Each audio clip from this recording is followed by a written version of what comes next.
All right, welcome back. So we just finished running the Outcast 8S EXB. Now we're gonna go ahead and run the 4S. This one's got a broken button.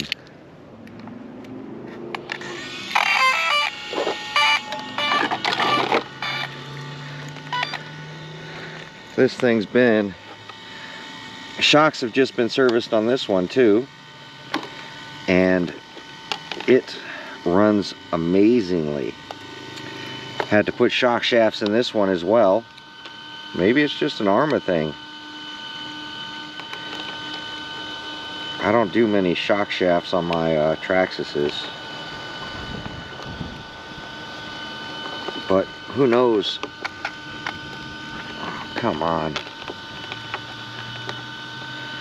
These things are so tight. I know. Everybody says drill them out. They'll go in easy. There we go. God, my leash brings this right to my chest.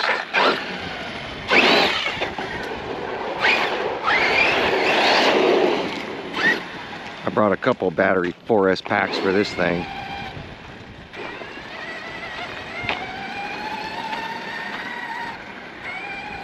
I don't like the tether on the bottom of this thing. I wish it was on the top of the controller. I'm gonna go ahead and get this off my neck. It's just too short. It needs to be down here.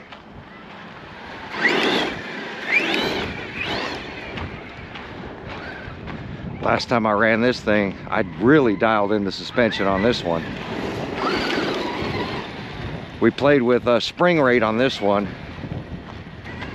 Changed out, I think, one shock shaft, one bent shock shaft. Went with the stock fluid, but changed out the spring rate. So go check out that video. That was a couple weeks ago. I'll throw the link in the subscription or in the description down below on doing the springs on this. How you doing? Good, how you doing? All right.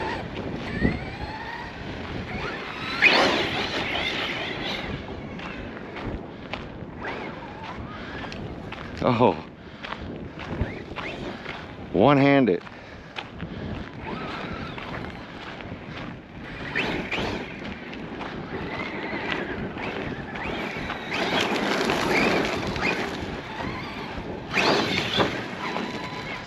So much better with this spring rate. A lot of kids starting to show up.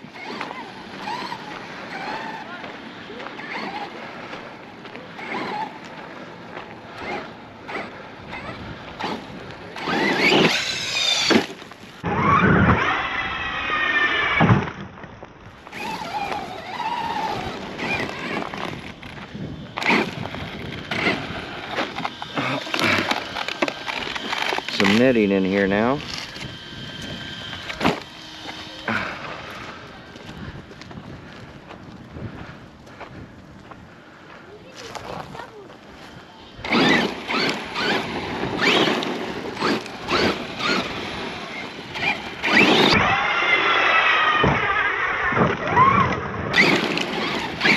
I gotta love that jump.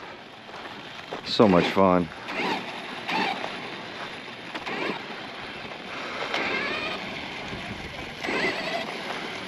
A lot of people out here.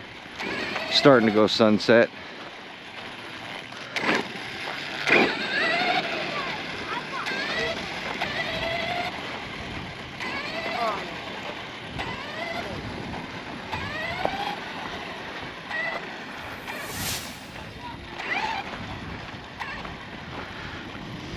But definitely digging the spring rate on this one. I think I nailed it. Just a guess.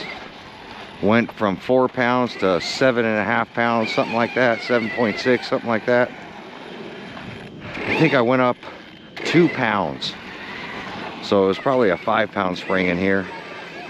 And I went up to 7. 1.5 pounds, 2 pounds is all it needed.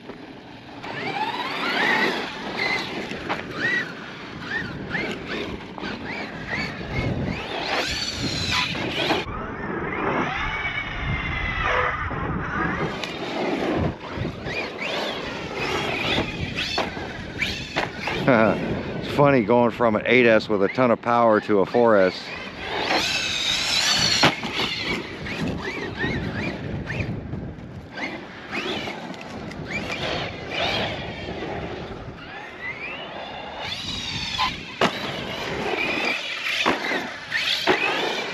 Just lands so much smoother.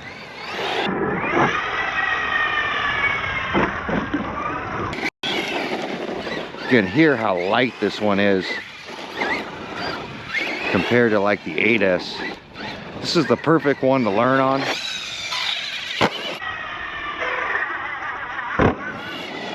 This one will do double backflips, no problem.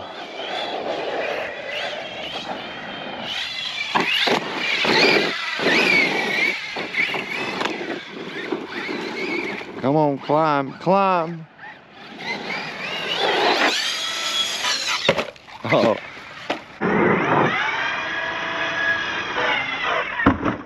Oh. I could have went for 3. Uh-oh. Kid's not happy. That's why I say you can learn with this. This plastic RC will take a beating, and it's light, so the chances of breaking something are a lot less than, say, the 8S. The 8S version, you know.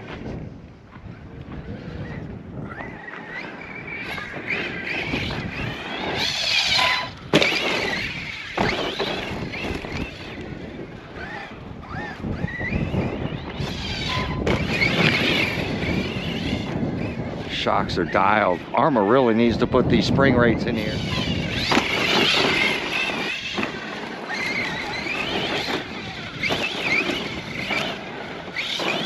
It's not like it cost a whole lot more.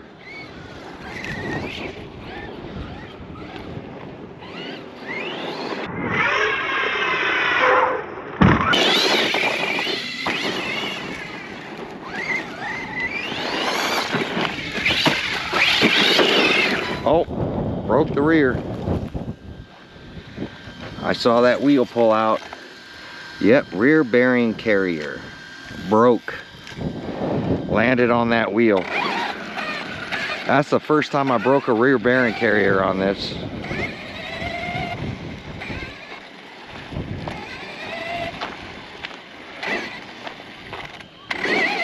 Well, that sucks. I'm about to have a blast with this thing.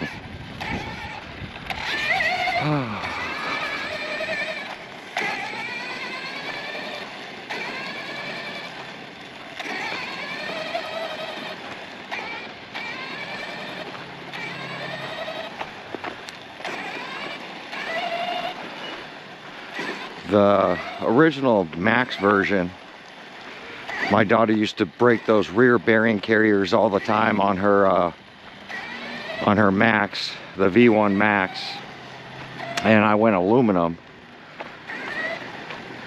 and she stopped having the issue.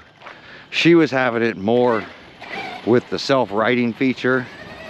It would literally break the rear bearing carrier, and then the wheel would go flying off. This one just snapped. But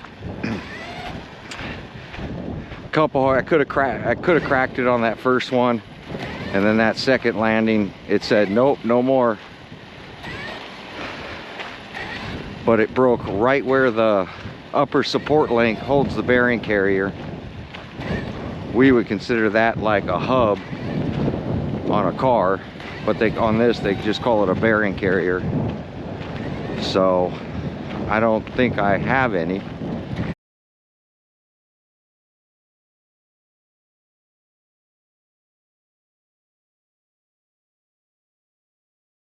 So I'll call up, put that on order, and when I pick up shock shafts for the 8S EXB, I'll pick up a set of rear bearing carriers. I'm sure it's sold in pairs for the rear. I'll look and see if I have some. I might have some for the original Outcast, but I think they're like a 3S style, which is a lot weaker than this 4S style. Even though it was a 4S Outcast, they used all 3S axles, electronics, diffs, even the gears were plastic. And that first version of the Outcast, which I still have, I converted it to 6S, put a bunch of hot racing stuff on it just to make it survive.